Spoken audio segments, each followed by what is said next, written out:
بسم اللہ الرحمن الرحیم۔ طلب پناہ کے سلسلے کی دعا۔ شروع اللہ کے پاک نام سے جو بڑا مہربان نہایت رحم والا ہے۔ بار الہ، اگر تو چاہے کہ ہمیں معاف کر دے تو یہ تیرے فضل کے سبب سے ہے، اور اگر تو چاہے کہ ہمیں سزا دے تو یہ تیرے عدل کی روح سے ہے۔ تو اپنے شیوہ احسان کے پیش نظر ہمیں پوری معافی دے اور ہمارے گناہوں سے درگزر کر کے اپنے عذاب سے بچا لے، اس لیے کہ تیرے عدل کی تاب نہیں ہے اور تیرے عفو کے بغیر ہم میں سے کسی ایک کی بھی نجات نہیں ہو سکتی۔ اے بے نیازوں کے بے نیاز، ہاں تو پھر ہم سب تیرے بندے ہیں جو تیرے حضور کھڑے ہیں، اور میں سب محتاجوں سے بڑھ کر تیرا محتاج ہوں، لہٰذا اپنے بھرے خزانوں سے ہمارے فقر و احتیاج کو بھر دے، اور اپنے دروازے سے رد کر کے ہماری امیدوں کو قطع نہ کر، ورنہ جو تجھ سے خوشحالی کا طالب تھا وہ تیرے ہاں سے ہرمان نصیب ہوگا، اور جو تیرے فضل سے بخش و عطا کا خواستگار تھا وہ تیرے در سے محروم رہے گا۔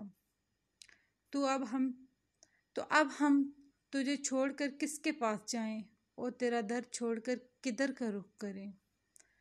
تو اس سے منزہ ہے کہ ہمیں ٹھکرا دے، جبکہ ہم ہی وہ عاجز و بے بس ہیں جن کی دعائیں قبول کرنا تو نے اپنے اوپر لازم کر لیا ہے، اور وہ درد مند ہیں جن کے دکھ درد کرنے کا تو نے وعدہ کیا ہے، اور تمام چیزوں میں تیرے مقتضائے مشیت کے مناسب اور تمام امور میں تیری بزرگی و عظمت کے شایان یہ ہے کہ تجھ سے رحم کی درخواست کرے اور اس پر رحم فرمائے تو، اور جو تجھ سے فریاد رسی چاہے تو اس کی فریاد رسی کرے۔ تو اب اپنی بارگاہ میں ہماری طلب و زاری پر رحم فرما، اور جب کہ ہم نے اپنے آپ کو تیرے آگے خاک و مذلت پر ڈال دیا ہے تو ہمیں فکر و غم سے نجات دے۔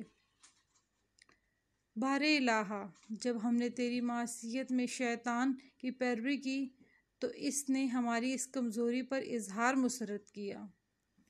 تو محمد اور ان کی آل اطہر پر درود بھیج، اللہم صلی علی محمد وآل محمد۔